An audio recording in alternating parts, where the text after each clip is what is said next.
Welcome to AH Spain Poco. Hey, Tanya. Hey, how's it going? It's going good. How are Good. you? It's all good. Today we're going to talk about chess, but tell us why we're talking about chess because this is very exciting and I did not know this. So what happened this summer, right? I was walking around the city as one does, and I As one went into does. the yes, I went into the Mercat de Cologne, and there was a big statue there of a chess piece, and I was like, that's just a weird place. And then I looked at the sign and it said 550 anniversary.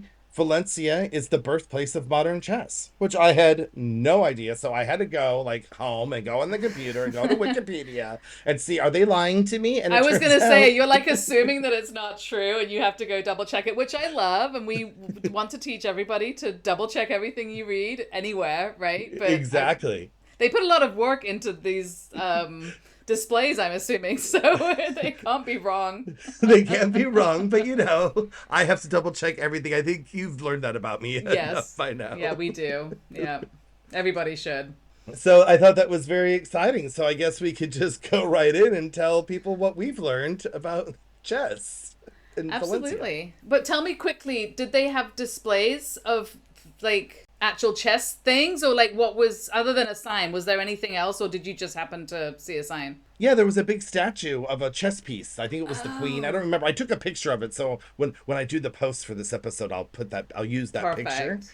But Perfect. I think it was like the queen piece. I'm not sure. And then what was really nice is on the four sides of the statues. I mean, they had little placards on the bottom, and in four different languages, so you could walk around. And so they had Nice. one in English, so I got the what's what right in the Right. beginning. I didn't have to like Google translate an image to find out what they were talking about. Right. And I mean, I have played chess. I'm not very good at it. I don't but I can play and I know how to play. So I've not read a lot about it to be honest. I think we've all seen the Queen's Gambit maybe. Like that's about the Right. extent of my extended knowledge of chess. That's all my knowledge of chess. There And you so go. I've never played it. I don't know. I mean, we had chess boards when growing up, but we never used them. They were for Right. decoration, And they're beautiful. So it's nice to have something like that around, but whether we all play it, not so good. So, but why Valencia? I think this was kind of the interesting part of it. Really, is I had no idea about this, and it is. It was a thriving Renaissance city and the crossroads in Mediterranean trade. So it makes sense that a lot of things were coming through here and getting and picked during up. that time, yeah, and so 550 years ago, I still get amazed about the city, and I don't know about you about the history of it. Like it was, I think even it was a more important city 500 years ago than it is now. Like it was the crossroads, right? It This really was was, yeah. a huge port, and things were coming in and out and filtering through the rest of Europe, and so I think that was pretty Right. exciting stuff. Absolutely. And I think it was, it makes sense that all the different cultures that were coming through, a lot of different elements were, I mean, we've seen this in the Poco a Pocos that we've talked about, food. So it Right. also makes sense that it applies to a lot of other things as well, like chess. Yeah, should we jump into the history of chess a little bit and then we'll come back to how Yeah, I Valencia think got involved in being such a hotspot for it? I think that sounds good to me. I mean, Let's it's the go. So research we've prepared, so we we might as well have go. and double checked, by the way, but still come at us if we got it wrong, which I'm sure there might be some things in here that are, but we're just gonna assume that we did our triple checking here. So, a chess what the game of chess originates in India around the 6th century, and it's a game called chaturanga. Which is not just a yoga pose. Just found that out right now. I So there mean, you go. there's new information. This episode is full of new information, and that is a game that does still exist today, and you can play it online and everything. But it is now considered the ancient ancestor of modern chess, rather than a game that's really really widely played right now. and Right. and that game had a counselor instead of a queen, and the queen could only move one square diagonally, and then they had an elephant instead of a bishop. And I'm thinking I would like that game because I would love to play with little elephants. Well, I bet I could find you a little chess set that's got zoo animals. That's all the That's true. pieces. So I would be very inclined to play that if I had that chess board, I think. from India, it had moved into the Arab and Persian world in around the 7th century, and it was a game called Shatranj. I believe. And it had different rules than what we have now. Again, the bishop was limited, the queen was weak. It was a slower game, which okay, because it seems so slow to me now. I mean, I don't play chess, but I know it's a slow game. I can't So imagine it being slower, but I guess it depends on how well people are playing. I mean, if there was a very excellent player playing against me, it would be a 5 minute game probably, right? But you get two really good people together, or you're right. doing something else while you're playing. I guess it could be a very long game. But yeah, it got faster. And so I guess that was played by the Sasanian Empire, and then it kind of was brought into Spain through the Andalus area, or Andalusia Yeah. as we know, in the like 10th century. And that was, I mean, that was brought in via the Moors. So they Right. were that is how it got brought in to the Spanish area from the Persian Arab part of the world into the Spanish part of the world where we are now. So by the 15th century, the Europeans are experimenting with new rules, and this is where they've been playing this hodgepodge of this sort of game, this Indian and Arabic game that has come here, but they're now starting to kind of turn it into another game and try and make it faster and more exciting. So Right. now I still don't think it's exciting and fast. So I don't know that they succeeded in that necessarily, but we don't know what it was like before. So Well, I can only imagine that if it's now being played throughout Europe and like they're making up their own rules, but they're all coming through Valencia. I could imagine one of these tavernas and people are playing chess and the Germans fighting with a Spaniard because they're playing by different rules. Maybe that was right. going on. That's true. And I mean, anybody that's sort of, I think, gone to the parks and all this, I mean, it's a very popular game for people just to play in the afternoon. So, yes, I would imagine back then it was even more so. I mean, that was how people were spending their time if they were playing a game that was like that, because everybody kind of probably had all their own house rules, right? Was kind of how it Right. was. So now Right. we bring in why Valencia. So this is where Valencia gets very interested in Valencia, because here is where all the rules start to kind of come together for various Right. reasons.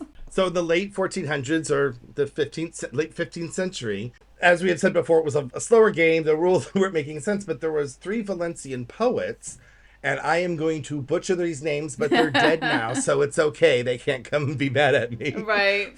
Francesc de Castellevi, Bernat Fenollar, Narcisse Vignoles. That's Is that's that good? amazing. I thought Absolutely, yeah. I was kind of proud of myself. Wrote You get a star. You get a star.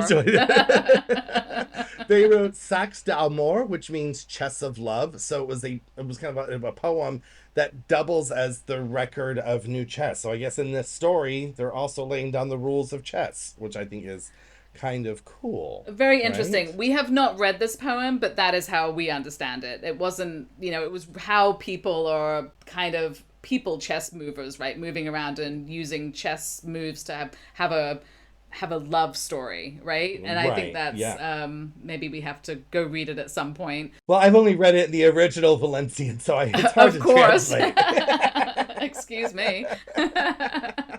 So in this time period, what happens is the queen starts to gain more power and is allowed to move in a number of squares. And this is symbolic because it's happening at the same time that Queen Isabella I of Castile, who was from 1474 to 1504, she was one of Europe's most powerful monarchs. We feel like this represents the power that she had in Europe at that time, and they were giving her kind of a gift of making her the center point of this game, I think. Yeah, I think there's a little exaltation putting her on a pedestal, as it were, but bump, right? Can't hurt. You gotta do that for your kings and queens, especially back then, I think. Exactly. So yeah. So and then also the bishops became more mobile in the game as well. So I think that.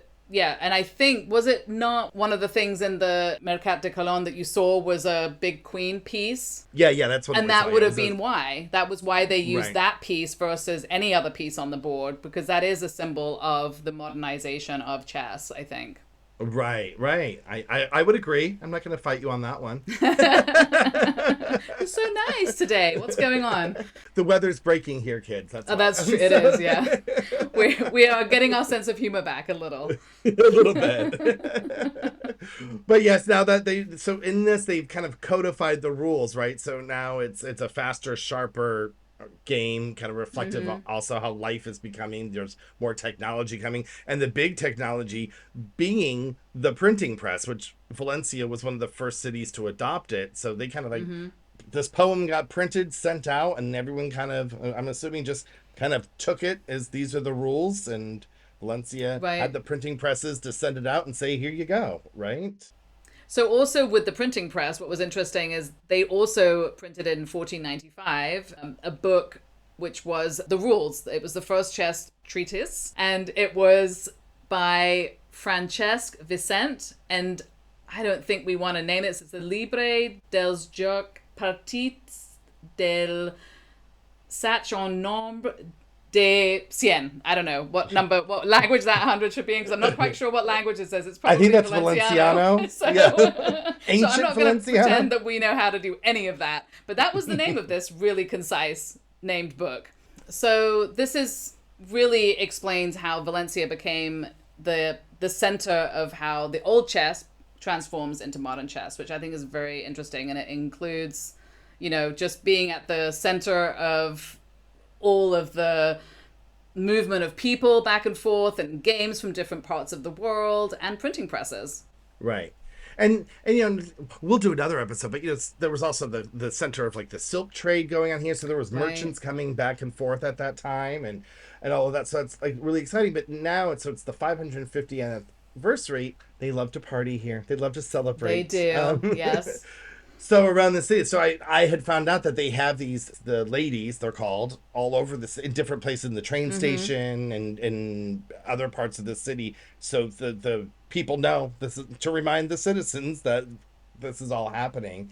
And they have different like exhibitions, and I think they even have like master classes with other famous chess players. Yeah. And I think that would have been really fun to participate, I'm sure, in some of those things if you can somehow figure out how these things are happening ahead of time, which is I found very hard to do here. But exactly. at least if you stumble upon them, you might end up in the middle of one, and you can still take advantage of some of the events that they do, because they really do a really good job of putting together sort of activities and things in relation to this type of festivity, I think, in Spain. So it's definitely worth taking advantage of. I agree. And they probably even had some fireworks for this too. Who knows? I mean, you wouldn't know. They could be for anything. have no idea whatsoever. Oh, I love it. I'm sure they did. Well, I'm really glad that you stumbled across that, because I would not have known, really. And and it's one thing I'm going to end this episode with. That is the one thing. That is not the one thing. That is one thing I love about living here. You stumble upon these things that had no idea the history of the place you stand on, right? I think that's one of the benefits of living somewhere that you didn't grow up, isn't it? Yeah, for sure. Yeah. Excellent. So that's all I know. That's it. That's chess for you. Adios. Adios.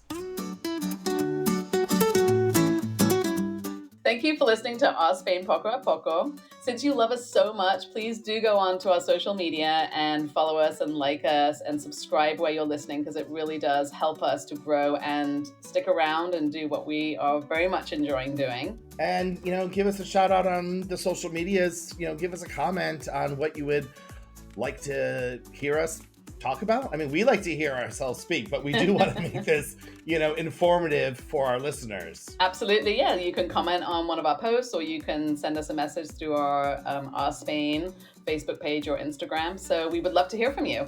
Yes, we would. Till the next episode. Bye.